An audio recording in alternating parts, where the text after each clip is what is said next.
Évangile de Jésus-Christ selon saint Luc. Chapitre 8.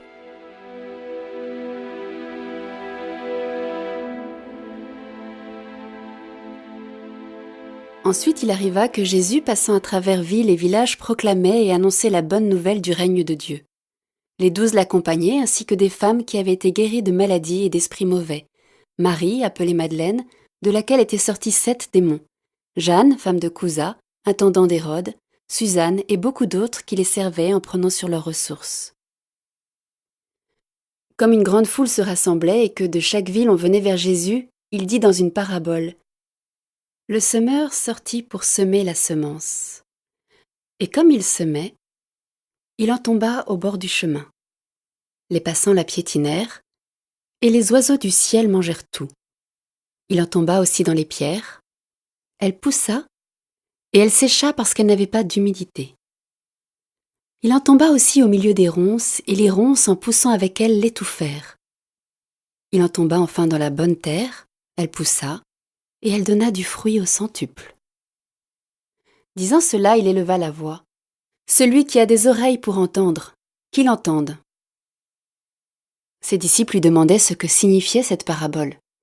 Il leur déclara : À vous, il est donné de connaître les mystères du royaume de Dieu, mais les autres n'ont que les paraboles. Ainsi, comme il est écrit, ils regardent sans regarder, ils entendent sans comprendre. Voici ce que signifie la parabole. La semence, c'est la parole de Dieu. Il y a ceux qui sont au bord du chemin. Ceux-là ont entendu, puis le diable survient et il enlève de leur cœur la parole, pour les empêcher de croire et d'être sauvés. Il y a ceux qui sont dans les pierres. Lorsqu'ils entendent, ils accueillent la parole avec joie, mais ils n'ont pas de racines. Ils croient pour un moment, et au moment de l'épreuve, ils abandonnent. Ce qui est tombé dans les ronces, ce sont les gens qui ont entendu mais qui sont étouffés chemin faisant par les soucis, la richesse et les plaisirs de la vie et ne parviennent pas à maturité. Et ce qui est tombé dans la bonne terre, ce sont les gens qui ont entendu la parole dans un cœur bon et généreux, qui la retiennent et portent du fruit par leur persévérance. Personne, après avoir allumé une lampe, ne la couvre d'un vase ou ne la met sous le lit. On la met sur le lampadaire pour que ceux qui entrent voient la lumière. Car rien n'est caché qui ne doive paraître au grand jour. Rien n'est secret qui ne doive être connu et venir au grand jour. Faites attention à la manière dont vous écoutez. Car à celui qui a, on donnera. Et à celui qui n'a pas, même ce qu'il croit avoir sera enlevé. La mère et les frères de Jésus vinrent le trouver, mais ils ne pouvaient pas arriver jusqu'à lui à cause de la foule. On le lui fit savoir. Ta mère et tes frères sont là dehors qui veulent te voir.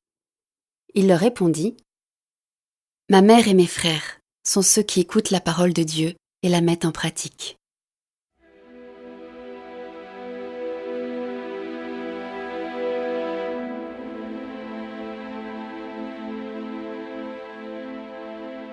Un jour, Jésus monta dans une barque avec ses disciples et il leur dit : Passons sur l'autre rive du lac. Et ils gagnèrent le large. Pendant qu'ils naviguaient, Jésus s'endormit. Une tempête s'abattit sur le lac. Ils étaient submergés et en grand péril. Les disciples s'approchèrent et le réveillèrent en disant : Maître, Maître, nous sommes perdus. Et lui, se réveillant, menaça le vent et les flots agités. Ils s'apaisèrent et le calme se fit. Alors Jésus leur dit : Où est votre foi ? Remplis de crainte, ils furent saisis d'étonnement et se disaient entre eux : Qui est-il donc celui-ci, pour qu'il commande même au vent et aux flots et que ceux-ci lui obéissent ?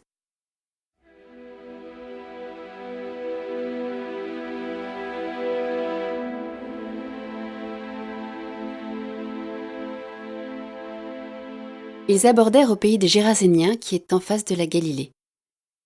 Comme Jésus descendait à terre, un homme de la ville, qui était possédé par des démons, vint à sa rencontre. Depuis assez longtemps, il ne mettait pas de vêtements et n'habitait pas dans une maison, mais dans les tombeaux. Voyant Jésus, il poussa des cris, tomba à ses pieds et dit d'une voix forte : Que me veux-tu, Jésus, fils du Dieu Très-Haut? Je t'en prie, ne me tourmente pas. » En effet, Jésus commandait à l'esprit impur de sortir de cet homme, car l'esprit s'était emparé de lui bien des fois. On le gardait alors lié par des chaînes avec des entraves aux pieds, mais il rompait ses liens et le démon l'entraînait vers les endroits déserts. Jésus lui demanda « Quel est ton nom ?» Il répondit « Légion ». En effet, beaucoup de démons étaient entrés en lui, et ces démons suppliaient Jésus de ne pas leur ordonner de s'en aller dans l'abîme. Or il y avait un troupeau de porcs assez important qui cherchait sa nourriture sur la colline. Les démons supplièrent Jésus de leur permettre d'entrer dans ces porcs, et il le leur permit. Ils sortirent de l'homme, et ils entrèrent dans les porcs. Du haut de la falaise, le troupeau se précipita dans le lac et s'y noya. Voyant ce qui s'était passé, les gardiens du troupeau prirent la fuite. Ils annoncèrent la nouvelle dans la ville et dans la campagne, et les gens sortirent pour voir ce qui s'était passé. Arrivés auprès de Jésus, ils trouvèrent l'homme que les démons avaient quitté. Il était assis, habillé, et revenu à la raison, aux pieds de Jésus. Et ils furent saisis de crainte. Ceux qui avaient vu leur rapportèrent comment le possédé avait été sauvé. Alors toute la population du territoire des Géraséniens demanda à Jésus de partir de chez eux, parce qu'ils étaient en proie à une grande crainte. Jésus remonta dans la barque et s'en retourna.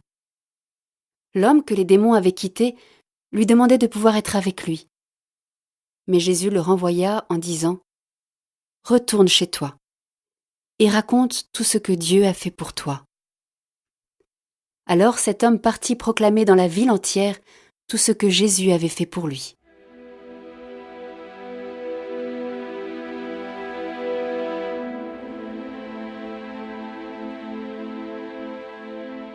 Quand Jésus revint en Galilée, il fut accueilli par la foule, car tous l'attendaient.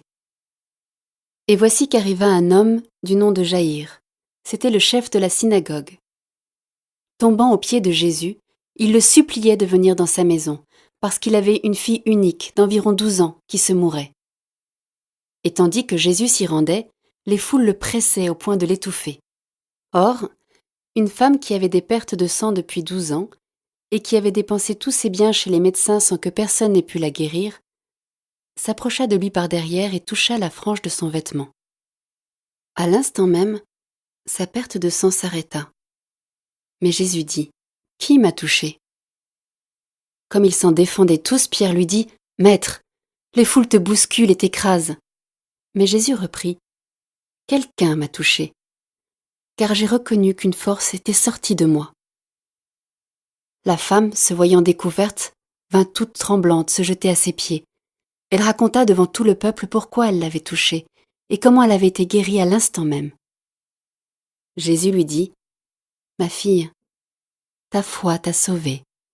Va en paix. » Comme il parlait encore, quelqu'un arrive de la maison de Jaïr, le chef de synagogue, pour dire à celui-ci « Ta fille est morte. Ne dérange plus le maître. » Jésus, qui avait entendu, lui déclara « Ne crains pas. Crois seulement, et elle sera sauvée. » En arrivant à la maison, il ne laissa personne entrer avec lui, sauf Pierre, Jean et Jacques, ainsi que le père de l'enfant et sa mère. Tous la pleuraient en se frappant la poitrine. Mais Jésus dit « Ne pleurez pas. Elle n'est pas morte. Elle dort. » Mais on se moquait de lui, sachant qu'elle venait de mourir. Alors, il lui saisit la main et dit d'une voix forte « Mon enfant, éveille-toi. » L'esprit lui revint, et à l'instant même, elle se leva. Alors Jésus ordonna de lui donner à manger. Ses parents furent frappés de stupeur. Quant à Jésus, il leur commanda de ne dire à personne ce qui était arrivé.